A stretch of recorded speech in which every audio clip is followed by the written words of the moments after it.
Os idosos e a quarentena. Não está sendo nada fácil, não é mesmo? Esta semana vou conversar com vocês sobre os aspectos do aconselhamento psicológico para idosos, refletindo com vocês sobre alguns efeitos da pandemia em idosos e idosas. Alguns meses atrás, eu publiquei um post que dizia o seguinte: a experiência humana implora por pertencimento e conexão. Todos nós queremos um lugar em que possamos ser autênticos. E quando eu fui gravar este vídeo para conversar com vocês sobre os idosos e a pandemia, imediatamente eu comecei a pensar nessas experiências assim que estamos passando nesse momento tão difícil e que tem a ver com esse lugar em que possamos ser autênticos, nos sentir à vontade, sermos nós, fazermos as coisas das quais gostamos e que a pandemia tem modificado muitas coisas da nossa vida. Você é idoso, idosa ou conhece alguém, convive com alguém acima de 60 anos? Como será que está sendo essa experiência para você?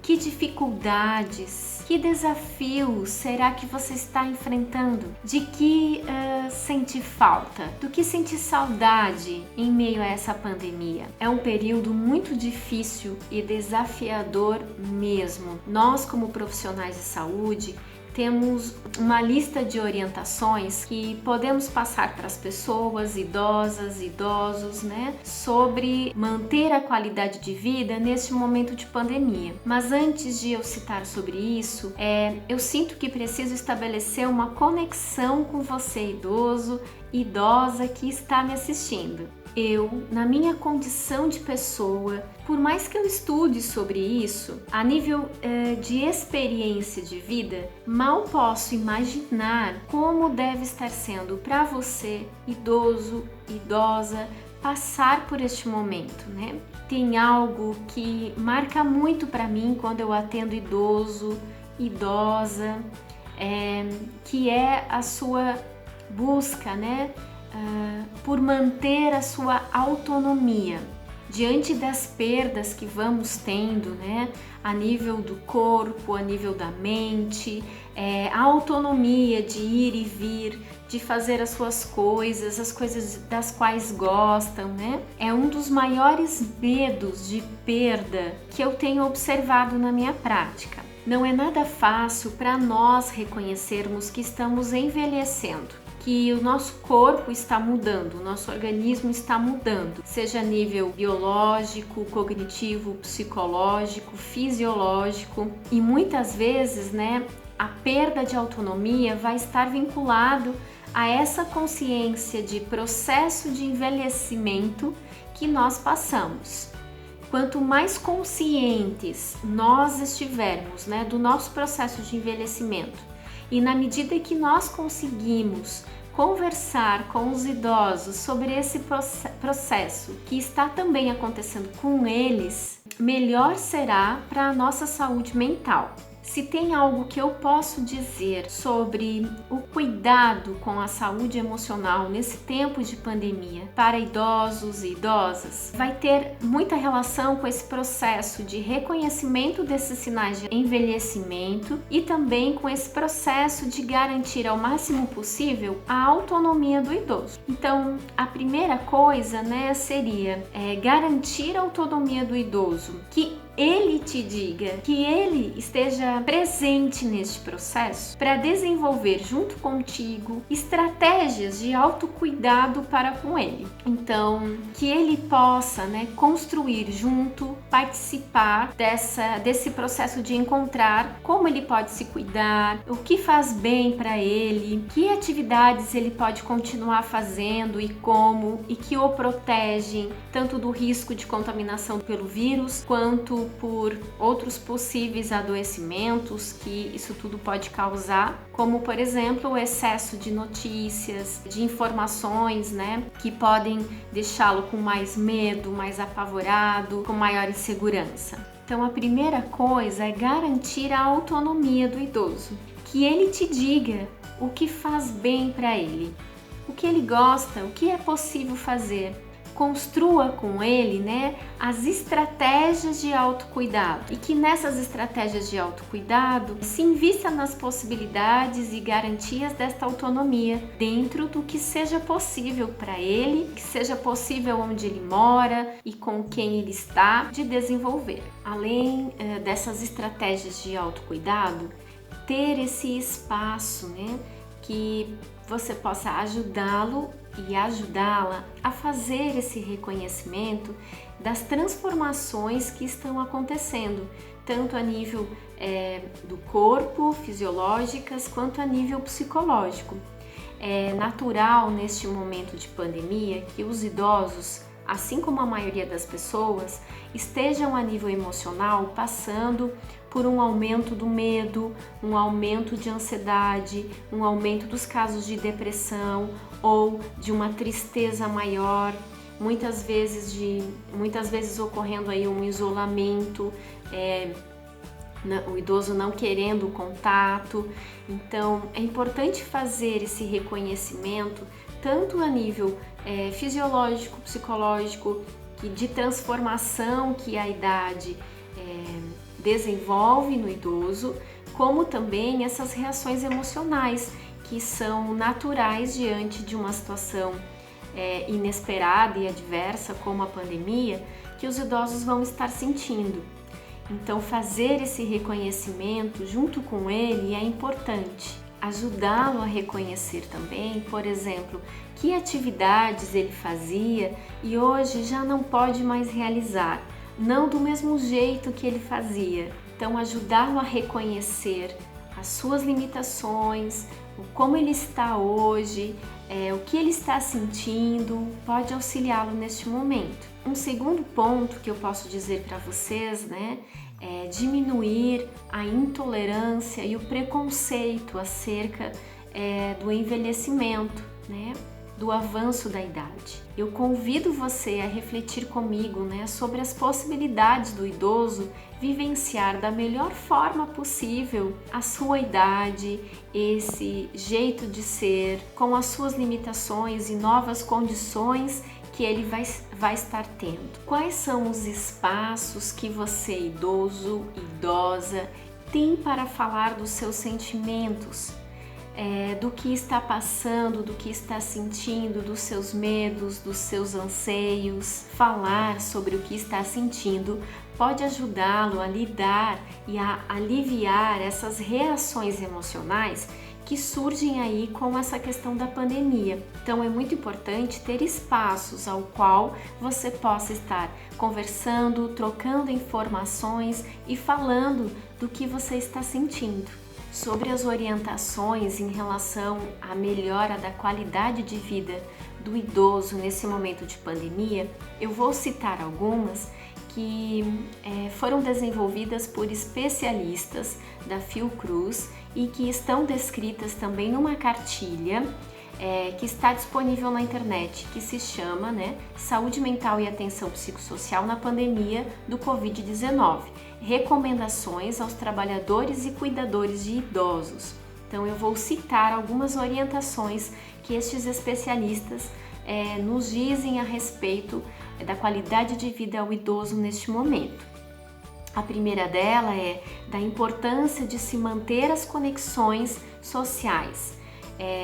A gente sabe que o idoso ele tem uma condição especial nesse momento de pandemia por conta do risco que tanto de doenças, de comorbidades, que existem e que apresentam um risco maior de contaminação, quanto ao processo da própria idade, que também se torna, que já é comprovado que é um risco maior à saúde.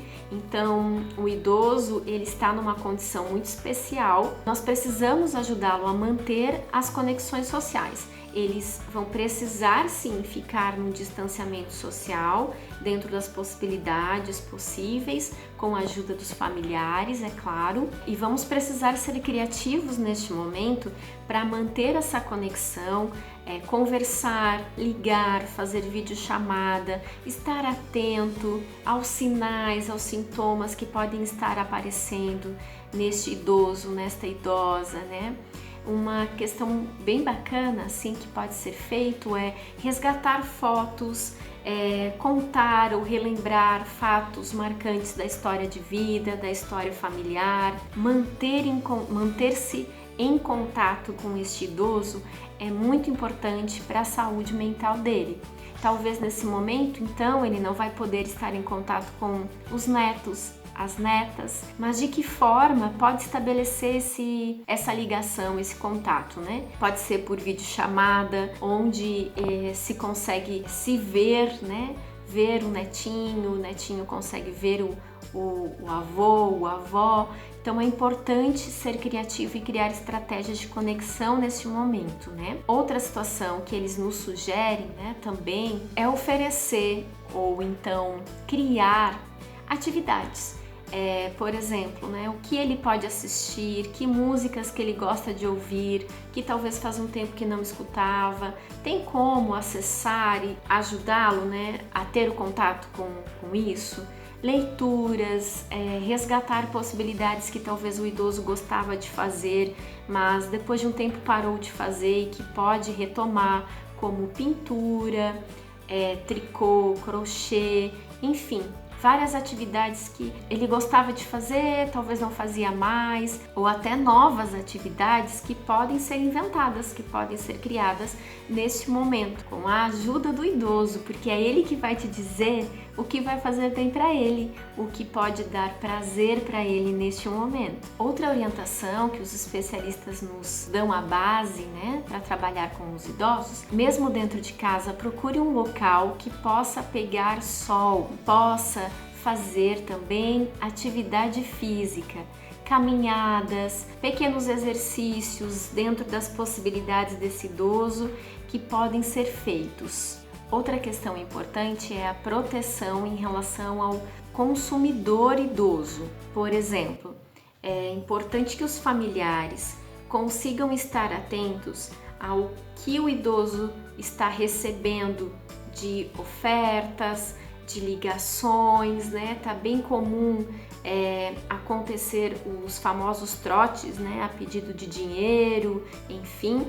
Então é importante que os familiares, né, ajudem o idoso a colocar senha, a prestar atenção a esses sinais de pessoas que ligam, a prestar atenção ao que ele possa estar consumindo pela internet, para aqueles idosos que acessam, que fazem compras online, né? Auxiliá-los a ter um cuidado maior com isso, também é um item importante. Uma preocupação muito séria é sobre a negação do contágio e do risco de contaminação que alguns idosos estão tendo, né? E que acaba gerando um desafio muito grande também aos seus familiares. Em relação a isso, eu te pergunto, que tipo de informação esse idoso está tendo acesso? É comum encontrarmos informações, divulgações por meio das redes sociais, né? WhatsApp, Facebook, que são as redes que os idosos geralmente mais usam.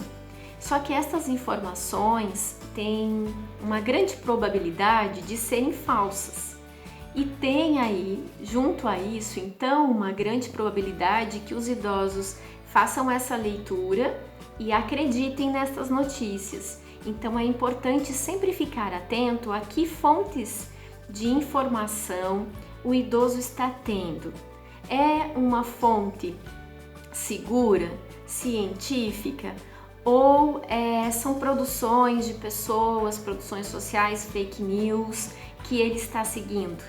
Então prestar atenção nisso para poder orientá-lo de uma forma que vai protegê-lo é importante. E muitas vezes essa crença de que não é grave ou que eu não vou pegar o vírus, né? Que o idoso acaba se expondo a riscos, como por exemplo ir ao banco, ir ao supermercado, enfim, é importante, né, construir com ele, reinventar com ele espaços ao qual ele possa ter a sua autonomia, mas que não se coloque em risco.